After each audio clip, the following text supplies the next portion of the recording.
Hi everyone. So the purpose of this lecture is to provide a little bit of context for this class on the remediated self. And I just want to go back to the 1990s. Bolter and Grusin write about the remediated self at the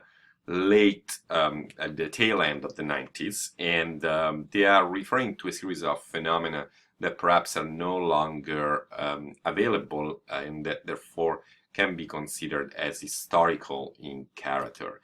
In particular, I would like to invite you to reflect upon this notion of identity play. The 1990s are characterized by this intense experimentation with online identity, and the online world held the promise to redeem class, racial, and gender inequalities that plague the real world, as the internet decouples online subjectivity from physical appearance. And this is particularly true in an environment characterized by low bandwidth and predominantly by the use of text, so that you can actually not see many pictures or visual representations of videos of whoever you are interacting with.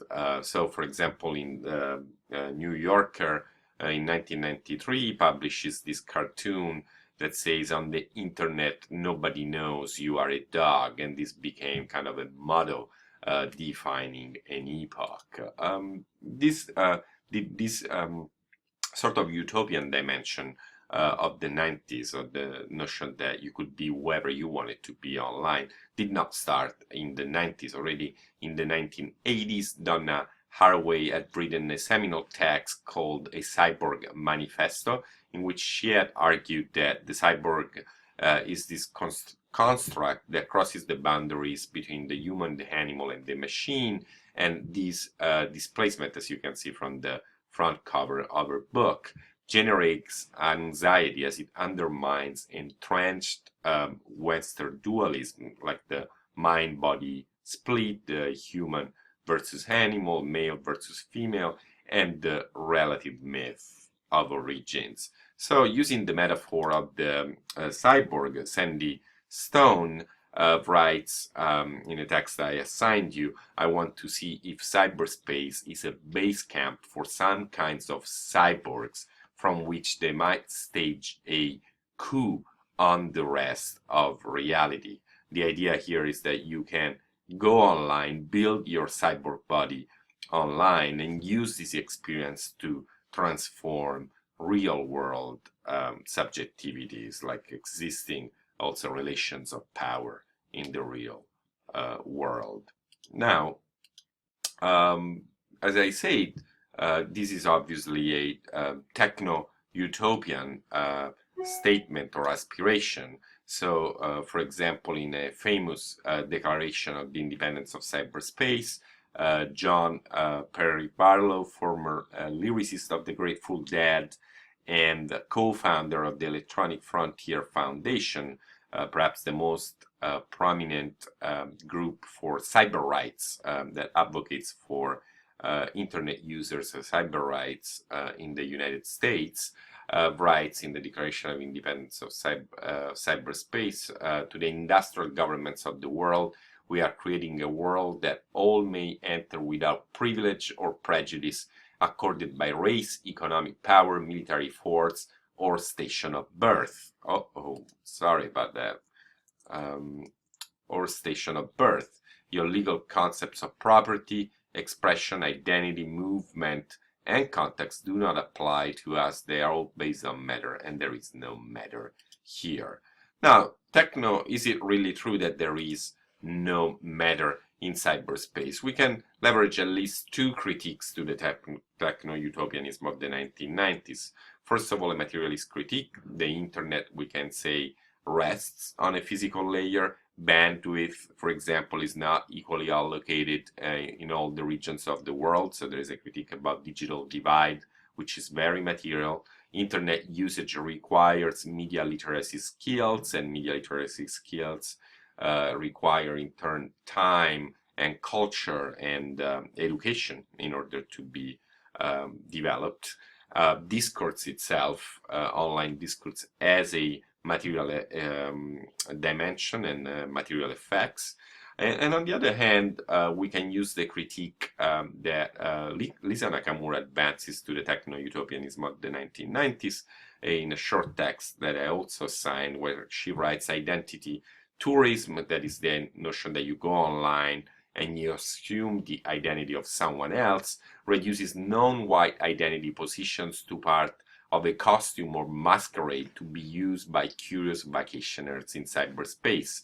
She's writing, for example, about how in the Lambda Mu, a lot of characters that can be built in this entirely textual space play the, say, the Japanese geisha, or a series of stereotypical figures that are borrowed, taken from Asian culture. So Asianness is co-opted as a passing fancy, an identity prosthesis, which signifies sex, the exotic passivity, the erasure and domestication of Asianness on Lambda Mu perpetuates an Orientalist myth of social control and order.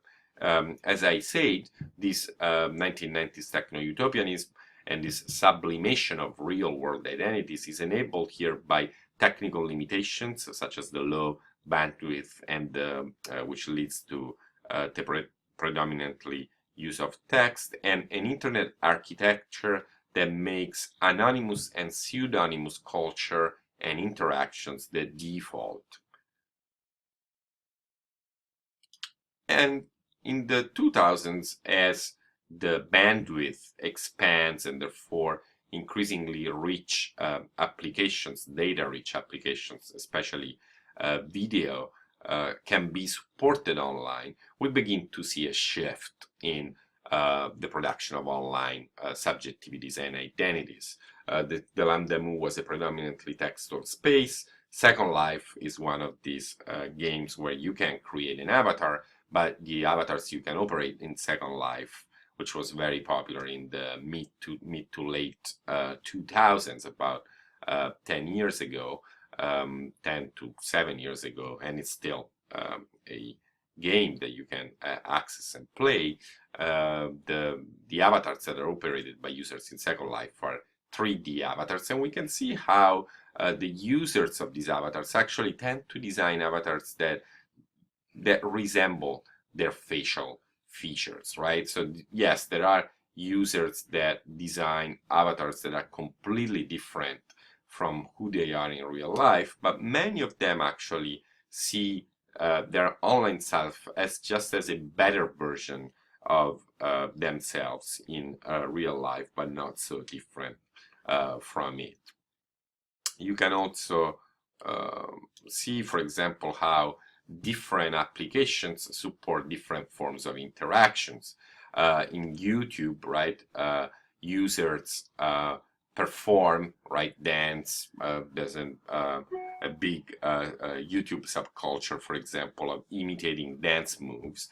But in places like chat roulette, where users are anonymous to each other, all the strangest things possible happen. This is actually a couple of artists who performed a fake suicide in chat roulette and recorded the reactions of all the users to see how they responded to it. So again, like in YouTube, you have a certain reputation economy that is attached to pseudonymous personas, right? You run a YouTube channel, you want followers to follow you, and you have a certain reputation to defend. In chat roulette, which is a completely anonymous platform, a whole different set of social behaviors take place. Finally, I want to conclude with a reflection on Facebook, which is based upon what a Northeastern student said to me in a class I was teaching a few years ago.